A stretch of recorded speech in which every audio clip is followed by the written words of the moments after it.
kemana tukang kudanya? Atau lagi kemana tukang kuda? Kudanya cepat. Ini saya dipaksa buat jogging pagi. Jauh banget tuh. Kenapa? Ah, banyak tanya lagi. Ojek sini, Jack. Kejar coba. Kejar. Gas.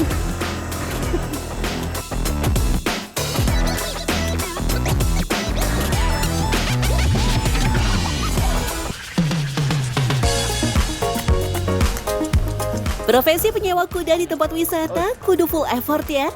Alvin Pep aja sampai ngos-ngosan mengikuti kecepatan kuda berlari tuh. Wisata kuda tunggang di Jalan Ganesa Bandung jadi wahana favorit anak-anak sejak tahun 1990-an sampai sekarang.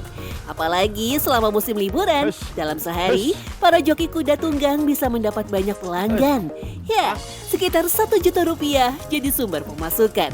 Lebih dari 10 kuda siap mengajak keliling taman.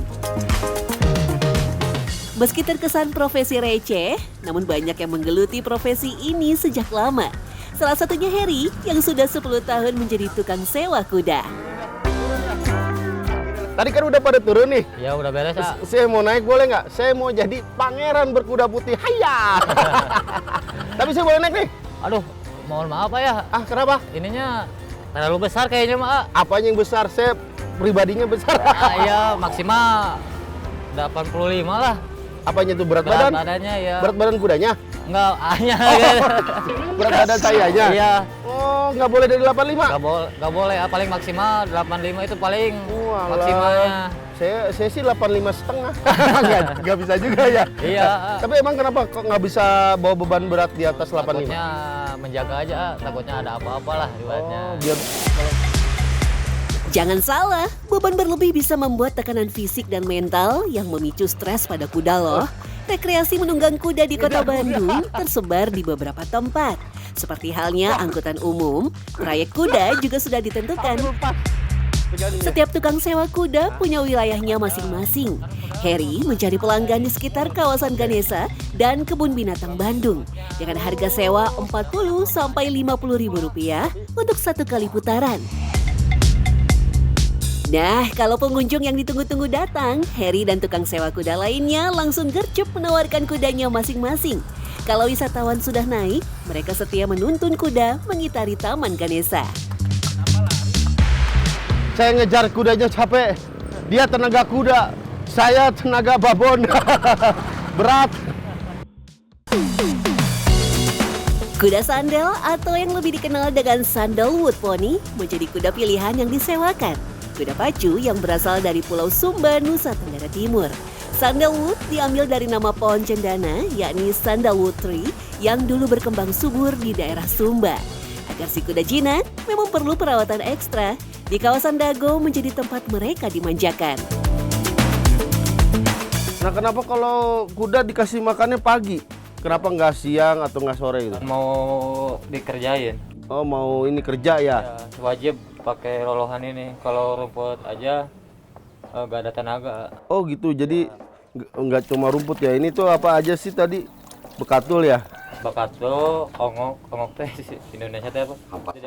Ampas singkong. Iya, sama gabah. Oh, jadi ini biar ada tenaganya ya? Iya. Bukan dikasih rumput berarti ya? Ya kalau rumput aja mah kasihan nggak ada tenaganya. Oh, lemes ya. Saya juga lemes belum sarapan. Jenis kuda pacuan memang jangan terlalu sering dikasih rumput karena bisa membuatnya gemuk dan tidak kekar.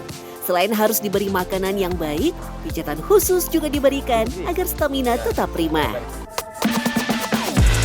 Pemijatan dan penyikatan membuat kuda menjadi lebih rileks dan tenang sehingga mudah diatur. Selain itu, membuatnya bisa berlari lebih kencang. Kuda yang bersih dan terawat dengan baik bakal berpengaruh terhadap kepercayaan pelanggan. Setelah perawatan, ada baiknya kuda juga dilepaskan ke lapangan yang luas supaya tidak stres sekaligus untuk melatih mencari makan sendiri. Kan suka ada kuda yang di viral-viral tuh yang gak kekendali tuh. Oh. Itu kenapa sih dia Nggak, kudanya? mungkin ininya orangnya kelebihan, ada cara megangnya, cara ngendaliinnya. Jadi hawa kuda tuh ikutan nafsu gitu, pingin lari kemana gitu. Oh, jadi stres gitu ya? Iya. Tapi kalau kitanya lembut ke kendali kudanya, insya Allah kuda juga ngerti lah. Oh gitu, ini nih nurut nih ya? Oh Ini nurut. nurut, ah. Tapi beda ya sama kayak kuda liar itu ya? Beda, Kalau ah. mau buat kerja itu kudanya harus digimanain? Harus benar-benar jinak, kan di tempat kerja banyak mobil bagus. Oh gitu. Yang utanya mah kan anak yang naik anak kecil. Hmm. Yang utamanya nggak ngigit, nggak nendang. Oh, Yang paling utama itu. Selain di Jalan Ganesa, di Tangkupan Perahu Lembang, Bandung Barat juga dikenal dengan rekreasi berkuda. Puluhan kuda siap disewa dengan harga Rp75.000 sampai Rp100.000 per orang. Aduh, Tangkuban Perahu udah lama, saya SD nggak kesini. Nah ini tipikal ciri khas ya, banyak pedagang penyewa kuda ya Pak ya? Dari tahun berapa penyewa kuda Pak? Dari tahun berapa? Udah lama bang, ada 20 tahun. Ini kuda jenis apa Pak? Sandal. Oh sandal ya, yang Sumbawa ya? Berat biasa di bobot ini berapa Pak yang biasa diangkat? 100 kilo bisa? Beda ya, 100 kilo aja udah masih bisa. Profesi sewa kuda di tempat wisata Tangkupan Perahu ternyata cukup menjanjikan. Dalam sehari, para pemilik kuda sewaan bisa mengantongi pendapatan kurang lebih Rp1 juta. Bahkan di musim liburan bisa naik 2 kali lipat. Pokoknya kalau di sini jangan sampai kita di belakang kuda, katanya bahaya. Nah, bisa nendang gitu kan, bahaya. Ini ada kuda lagi. Namanya siapa kan? Bintang namanya. Bintang kecil. Oh beda ya. Kuda yang pernah viral dulu. Dilan. Untung nggak ada 89-nya. Kalau itu film ya. Kalau ini mah kuda ya kan?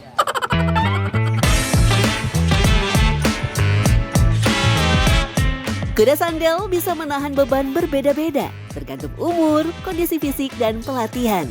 Dibandingkan kuda ras Amerika dan Australia, postur kuda sandal lebih kecil. Meskipun lebih kecil, kuda sandal memiliki keistimewaan pada kecepatan dan daya tahan yang luar biasa. Karena itulah, kuda sandal sering digunakan dalam lomba pacuan kuda. Di daerah tinggi Bandung seperti di Lembang, Dago, dan Ranca Bali, memang banyak ditemukan peternakan kuda sejak lama. Dulunya, kuda digunakan untuk membawa tanaman kina dari daerah Cibodas, Lembang. Kala itu, kina menjadi tanaman yang dicari oleh penjajah Belanda sebagai obat malaria. Nah, kenapa ada kuda di sana? Kuda juga bukan kuda dari kita, dari Sumbawa. Itu dibawanya dari Sumbawa ke kita. Untuk apa? Ya untuk alat transportasi tadi. Ya kan pada saat zaman Belanda itu kan mereka itu berkuasa. Kirim kuda sekian banyak. Untuk apa? Untuk alat transportasi dari Lembang ke Bandung. Dulu nggak ada cerita kalau yang namanya pakai mobil itu kan para jenderal-jenderal, para gubernur-gubernur itu baru bisa pakai mobil. Dulu yang lainnya itu kan tetap dia transportasinya turun ke wilayah Bandung itu Braga, Naripan. Untuk alat transportasi, biasanya kuda yang dipakai adalah jenis kuda Timor. Kuda berpostur lebih pendek dan berotot. Tinggi rata-rata kuda Timor hanya 100 sampai 135 cm. Itu yang di kabupaten yang di mana itu kalau membawa hasil garapannya, hasil misalkan pertanian dan segala macamnya, itu pakai jelas. Pakai yang namanya kuda. Kudanya juga bukan kuda tapi kan ada roda di belakang. Kotok zaman dulu itu gitu kan, banyak gitu. Dari gunung-gunung pada turun. Mereka untuk apa? Ya untuk dagang. Fungsi kuda memang berkembang tiap zamannya. Awalnya hanya dijadikan alat transportasi, tapi sekarang menjadi daya tarik wisatawan dan sarana edukasi.